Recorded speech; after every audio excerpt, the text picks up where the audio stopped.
in my mind, at that point in time, there should not have been an answer to that because in my mind at the time, in my beliefs, reincarnation, it, it, it wasn't a thing.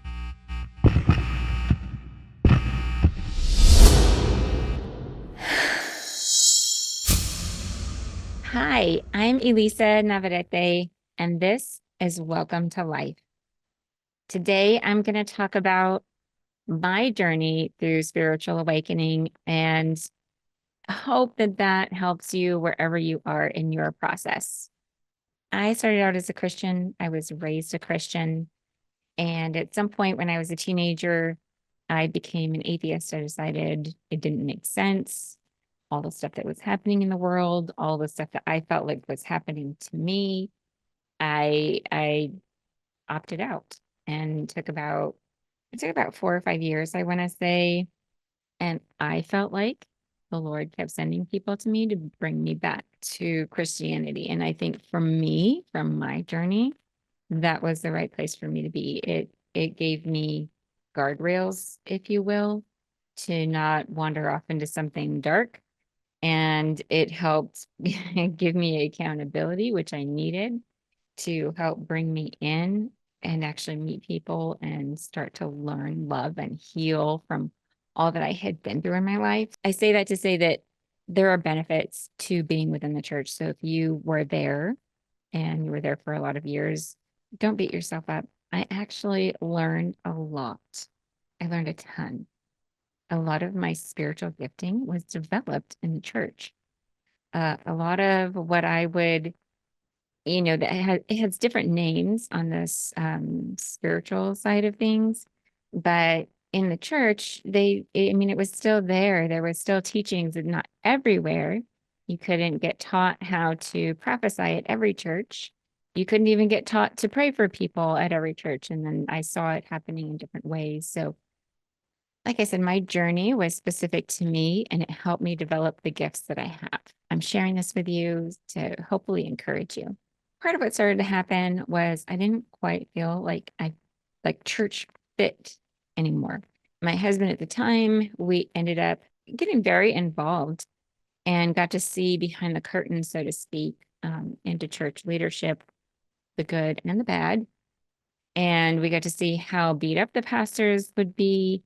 And we got to see the less appealing side of what pastors do and deal with. I'll leave it at that. But something was just wasn't right after moving on to a couple of churches, a couple of church moves. And in the process, growing, healing, all of that was happening. But I started realizing I didn't quite believe things the way that they believed anymore. And I was having a harder and harder time finding a church that I felt really resonated with what I believed. And there weren't big differences at first, but I'm one of those people that really likes to dig in. I was digging into the Hebrew, I was digging into the Greek, and I just really wanted to learn and understand.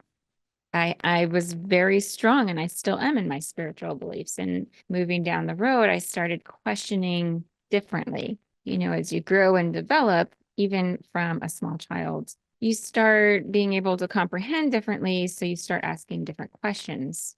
Now it was my spirit guides or angels, whatever you want to call it, what was being brought to me. Synchronicities, I've heard people say. So I think things were being highlighted to me to help encourage me on my journey of discovery. I looked at not just how the books were chosen, which, by the way, the Council of Nicaea, I think they did a whole number of terrible things, not just choosing a set of books that would be the Bible, leaving out a whole bunch that probably could really have added and we would have been in a very different place. But also that was where they separated Christianity from Judaism. That's where they said Jews go this way and we go that way. But I also started actually, learning that, researching what else was there. Like, what were these other books saying that didn't make it? Like, I was just curious. I wanted to learn more about what Jesus taught. And I wasn't satisfied with what was in the Bible. I think everybody can agree there's what looks like discrepancies, which probably actually are discrepancies. I needed more. And maybe you can understand that. Because I noticed certain things didn't make sense, I started looking for what was the good news. There was all this good news. Oh, we're preaching the good news and we've got to preach the good news. And I love Jesus. Like I still love Jesus. We still have conversations. But where did it actually say, like, was it because he raised from the dead? What was it about that? I was just trying to understand and grasp it because if I'm supposed to tell other people the good news, what am I supposed to say? And I would go to classes and I would think, well, maybe I'm just not that person that's going to go out and tell people. Maybe I'm one of the people that helps them develop once they get into the church. I don't know. It just didn't make sense to me. It never sat right. And then there were things like, why was Jesus hanging out with Moses and Elijah? I thought we weren't allowed to be contacting the dead. Isn't that one of the things that Saul got in trouble for? We weren't supposed to be talking with dead people. I loved that he was hanging out with Moses and Elijah, but there were incongruencies. Jesus was, when he was on the road to Emmaus, after he had been crucified, he explained how all of the Old Testament testified about him. Where was that? Why wasn't it written in the Bible? Or maybe it was written somewhere and we just didn't get to see it. And that bothered me. Like I mentioned, I like to dig deep. And I found it strange that there were meanings of words that were not represented in the Bible. Like I could go find it very easily. And it was not one of those words like truth wasn't one of those words that has two or three meanings and could have ambiguity. It means reality. Why not just say that? When you find out the reality of things, you are set free. But they use the word truth. And maybe that wasn't intentional to be misleading, but I read books like The Three Wise Men that went contrary to the story that I was used to hearing. And they talk about a lot of the translation problems. So translations have a lot of layers of problems. So first of all, they were being translated from not just one version, but there were lots and lots of books that had not complete pieces, or maybe one was 10 of the books and one was this other portion of the books. And a lot of times when translators are trying to figure out what to put in the Bible, they have to make decisions about what the best version is. And that's made a variety of ways through the variety of translations that have been done. And so, I'm not saying anything that somebody that's gone to Bible school would have known or finds out. This is taught and it's understood. And somehow we assume that it's all spiritually inspired, or at least that's what we're told. I don't personally know what they tell you in Bible school. I know that a lot of people lose their faith after they go to Bible school because they learn all of these things. So that says a lot. Just to be clear, I wasn't intentionally trying to find a problem or a discrepancy. I just kept stumbling into them. And it started getting more disturbing when I learned that there are additions and editing that were discovered and then left in because the powers that be didn't want to call the rest of the Bible into question, or because it had become tradition and they didn't want to mess with it. Like people wouldn't like that if they took that story out. Those types of things bother me. I don't know any personally, but I started hearing that there are pastors that know that the teaching that's in the Bible is not correct, that a lot of Jesus's teaching has been misrepresented, and that there are actual teachings of. My point with this is that they know, but they don't want to go down the rabbit hole of correcting things because their livelihood depends on it. I can completely understand that, but I kind of think there's like this moral responsibility to speak the truth. Then I started asking questions that were even more different and explorative in nature. Wouldn't it make sense that they're basically on the Silk Road? It travels right through like northern Israel, that there would be influence from India and Tibet and all of those cultures that would come through. Plus, during some of the times where they were taken away to other countries, the Jewish people actually spread out into these other areas. So there was a lot of mixing. And so I thought, well, it makes sense to me that the cultures would have mixed. We already know like some of the stories are the same. And that led me down a rabbit hole. The answers brought more questions like who is Saint Isa? Did Jesus travel to the Americas 2000 years ago after he got done? There are books that actually say that. In the scrolls in Tibetan monasteries, they found scrolls that say Isa was there. And there are stories about a man that fits Jesus's description, and actually the name for him actually was like really close to Jesus in Native American history, stories and stuff. I didn't do that research. I'm happy to share the books with you if you want to dig into it deeper. But by that point, it didn't matter if he did or not. I was done. I realized there were experiences and abilities I had that the church couldn't explain.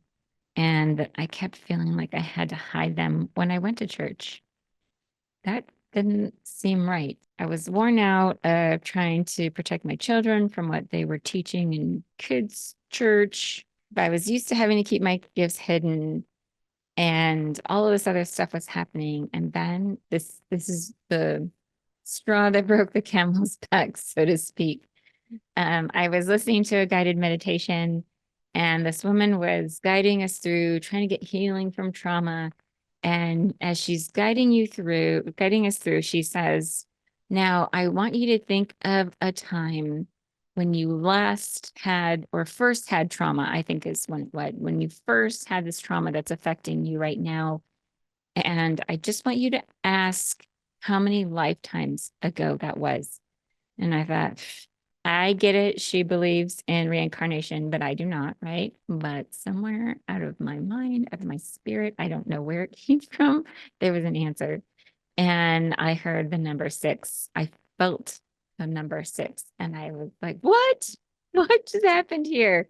I didn't believe in reincarnation. Even with all of that stuff that I had just mentioned, I read, some of that I read after this, the Isa and all sorts of stuff. But in my mind, at that point in time, there should not have been an answer to that, because in my mind at the time, in my beliefs, reincarnation, it it, it wasn't a thing. So from there, I was in this deep freak out, and I liken it to when Neo finds out in Matrix. I went through a range of emotions. I was really sick to my stomach. All of those things just kind of came together and threw me out of the matrix, I guess is a good way to put it. So there I was going, all of my belief system is gone. And here I am. And now what do I do? And I was mad because I was like, why, if God loves me, would he leave me like this? Would he put me in this place? Yeah, it was a very interesting time. If this is sounding familiar, or if you are at that place right now, hang in there. I'll explain where I landed and how I got there. And spoiler alert, a lot gets reframed. You bring your experiences, and then you discover what still holds true as you start comparing what you learn. And like I've already said, Jesus is real. Don't go screaming down the road, even though you probably feel like it. And side note, if reincarnation isn't a thing, why does Elijah keep coming back? Just saying. I think the Bible says it like twice. So the path wasn't straight. I wish it was. It seemed very random, but it was my path.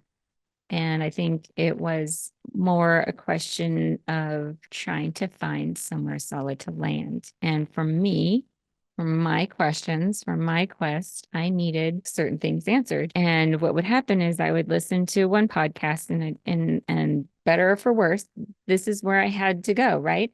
I didn't have a church to go ask. I didn't know who to trust or whose knowledge. I didn't see a path laid out anywhere. So I went online and I went to YouTube, and I started asking questions, and I started watching videos based on like what my focus was at the time. I went through this whole period of like, where did Jesus go? As I would watch a YouTube video and they would bring up more information, I would go and research to find out the truth. Like, was that real or were they just making it up? And that happened over and over. I would find another topic. And so I'd order 2 or 3 books and read those like in a day or two. And there was a lot of consuming information. I'm one of those like super learners. I like to absorb a lot, let my brain process it, and then decide what I believe from that.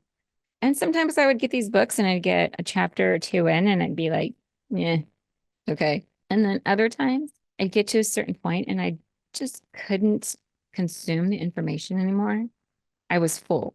Not that I couldn't take anymore. Maybe sometimes I couldn't take anymore. Like my mind was going to explode because all of this change that was happening all at one time. My advice to you, if you're there, is to take it slow if you can. And maybe you can't. But if you can't, I do think you need to give yourself breaks. Take in, a subject or two, read what you have to read, and then sit back for a day. Give your spirit a chance to settle, give your brain a chance to process. All sorts of things are happening. All sorts of energy is shifting. And if you don't give yourself a break, your nervous system takes a beating. Know that the world isn't ending and you are going to find people like me and more. And I'll help point you to these other wonderful resources, people that are speaking what resonates as truth to me. And you're going to find people that speak to you in a way that you can understand and digest. So for me, looking back, I can see, and I mean, looking back over years, I can see a couple of times that the universe tried to reveal it to me. So, I've kind of had to eat my words on that one. But there was one time in particular, a book showed up at my house. It was delivered. Didn't say who it had come from. I had no idea. Like I didn't order it, but it definitely grabbed my attention and I read it and it took me down this rabbit hole that shattered my beliefs at the time. But I ended up coming back to my Christian beliefs. So what would happen is something would come my way. The Lord would warn me. It's Jeremiah 33:3. Like if you call on him, then he'll show you something like great and mighty. But I was open to that. I was open to being challenged. I felt like if I couldn't have my faith challenged, then it probably wasn't a solid faith to begin with. And any kind of challenging of my faith would make it better. Every once in a while, I felt like the Lord came to me and said, I'm going to pull you all the way back and unravel your faith that you have, and then we'll go from there. And so he would. And every time my relationship with him would grow deeper and my trust would grow deeper, I would go all the way out to like questioning, did I even believe in him? And then somehow I would get like rebuild the faith that I had, rebuild the understanding that I had. And every time I can tell you, it was better and better. It was closer and closer to where I am now. So for me, this wasn't like, I went from 0 to 100 or even 80 or 50 all in 1 month, which is really the time frame a lot of this happened.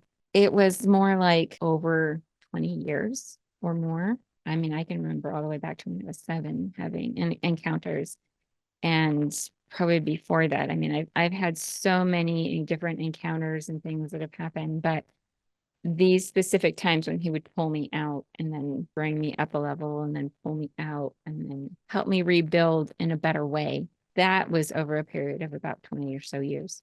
I won't say I was completely ready for what happened, and there's more, but I definitely think it could have been a lot worse. So, and I did ask afterwards, I said, if you're not God the way that I thought you were, what should I refer to you as? And I did hear back universe. And so I said, oh, okay, that's what you prefer. Sure. This is kind of an idea from old me to new me. And so before I was minding everybody else's business, I was disappointed and I was disconnected with the church. And then I started reading books, the Book of Enoch, the Three Magi. And there was some experiences actually with the career that I have where I went through kind of the law of attraction, speaking things that are not as though they are. That happened way before this, but it kind of came back around, and that's actually where I was at when I was hearing that I had a past life. So I found YouTube channels, Next Level Soul, Daryl Anka, he channels. There's a lot of great advice that comes through him, a lot of great truth that comes through him, and a lot of help. So love him.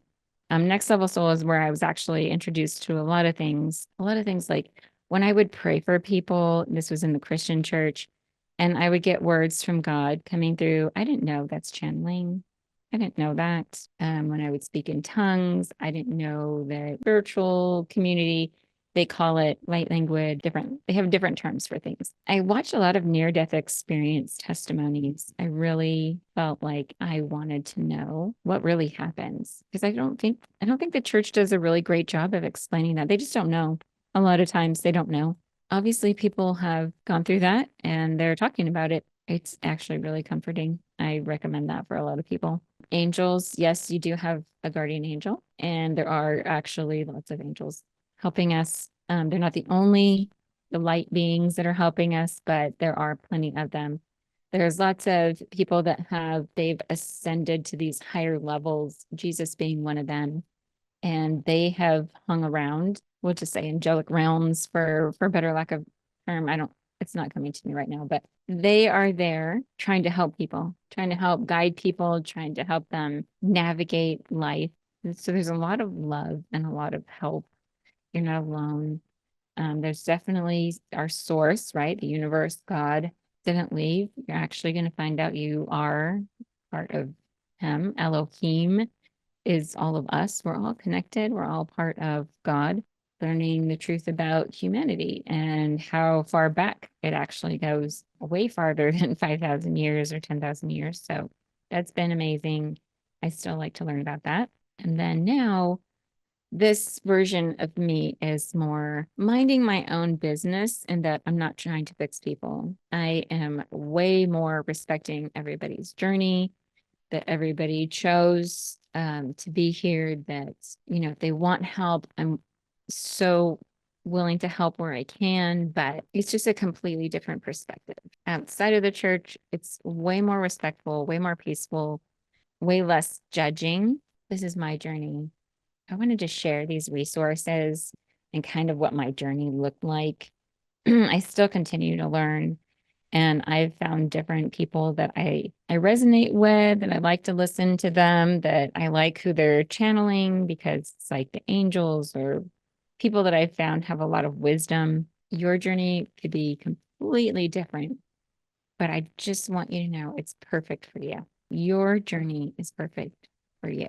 I'm sure you're wondering, like, what was the biggest truth that helped me? Everybody has something different, but for me, the biggest truth is that I had a choice. That when I came here, I found out that we actually have like a council of light beings that actually would go through this lifetime. And not that you don't have free will, not that you can't make some of your choices, but you have decided ahead of time on certain choices, on certain encounters and meetings and experiences. And so those are like, the points that you're definitely going to hit, and everything in between is the choices that you make. And that really decides your life. You do create your own life. The biggest thing that impacted me was knowing I had a choice. I had a choice. I still have a choice. And that feeling of empowerment, that completely set me free. Like that to me was just like mind blowing. I was ecstatic and overjoyed, and all of those things that I felt like witnessed to me that it was so true. And I wish all of that for you. Don't forget, life happens for you, not to you. I see this all over the internet. It has struck me as something as true. That's why I keep sharing it. So I share it with you out of love and respect for your light that's in you. Thank you for listening to me blabber on about my story. I hope it helped you in some way. If it did, please let me know. If you think it'll help somebody else, please share it. Please like and subscribe this video if you found value in it. And that really helps me to be able to continue making these videos. Until next time, don't forget that the light is within you and that your job is to go out and share it and shine it. Much blessings to you.